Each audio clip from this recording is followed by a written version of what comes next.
यसै कार्यक्रमको प्रमुख अतिथिज्यूलाई पानसमा दियो बत्ती बालेर उद्घाटन गरिदिनु हुनको लागि हार्दिक अनुरोध गर्दछु।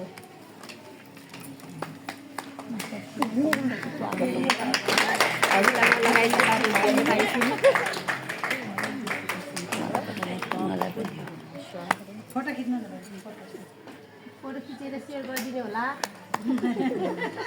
सम्पूर्णलाई नमस्कार, हार्दिक नमस्कार। म चाहिँ राइटिङमा कल्चर डान्स सेन्टरबाट पदजांशको अध्यक्ष पनि हुँ र अब सबै म्यामहरूलाई थाहै छ हामी चाहिँ त्यो जुम्बा एक्सर्साइज गर्छौँ किनभने त्यो हेल्दी हुनु पनि एउटा ब्युटी नै हो। सिलिङ भयो भने ब्युटी भइन्छ। त्यसै कारणले आज चाहिँ यो समुन्नत महिला मञ्च नेपालबाट चाहिँ यो कागेश्वरी नगरपालिकाबाट चाहिँ हाम्रो सोमा खत्री अध्यक्षज्यू यहाँ हुनुहुन्छ। एकदमै राम्रो महिला हुनुहुन्छ उहाँले राम्रो कार्यक्रम ल्याइराख्नुहुन्छ। यही कार्यक्रममा चाहिँ आएर हामीले यसरी बोल्नु पाउँदा एउटा मौका दिनुभयो, यसको लागि धेरै धेरै धन्यवाद दिन चाहन्छु सोमा खत्रीज्यू। सम्पूर्ण उपस्थिति हाम्रो महिला दिदीबहिनीहरूलाई, किनभनेदेखि ब्युटी हुनु पनि एकदम अति आवश्यक छ। किन त नराम्रो भयो नराम्रो भन्छ नि, भोलि राम्री भएर निस्क्यो भने त आहा कस्तो राम्री भनेर भन्छ नि, होइन? किनभनेदेखि नराम्रो भयो भने हस्बेन्डहरूले पनि छोडेर जान्छ, अनि राम्रो मेरो बुढी पनि राम्रो छ भन्छ, हो कि होइन? त्यो कारणले राम्री हुनु अति नै आवश्यक छ।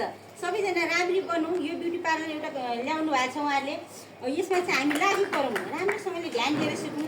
उहाँ म्याम हुनुहुन्छ, हाम्रो सेलिब्रेसनको म्याम हुनुहुन्छ यहाँ सेलिब्रेसन स्कुलको, उहाँहरू हाम्रो जयकला बस्नेत हुनुहुन्छ, उहाँ पनि एकदम मनोमुरी कृषिको एकदम खुखार लिडर, एकदमै राम्रो महिला हुनुहुन्छ।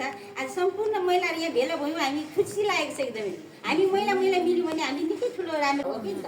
त्यो कारणले गर्दाखेरि ब्युटी पार्लर एकदमै राम्रो कुरा हो।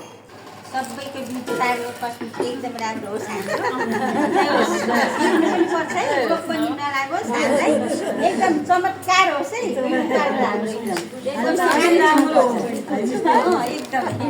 र जब हामी सबैजना यथास्थानबाट आफ्नो स्थानबाट उठिदिनु हुनको लागि पनि अनुरोध गर्दै राष्ट्रिय गानमा सरिक हुनुको लागि पनि अनुरोध गर्दैछु म।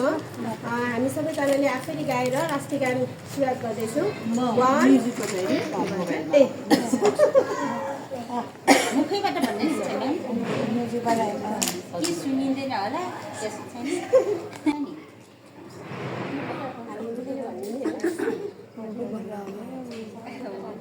ठिक छ, अलिक साउन्ड होस्।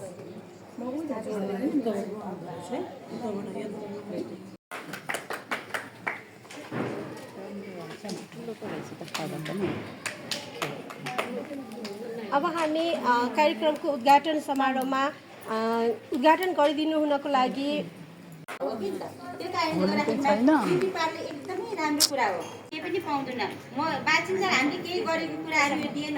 यसै कार्यक्रमको प्रमुख अतिथिज्यूलाई पानसमा दियो बत्ती बालेर उद्घाटन गरिदिनु हुनको लागि हार्दिक अनुरोध गर्दछु।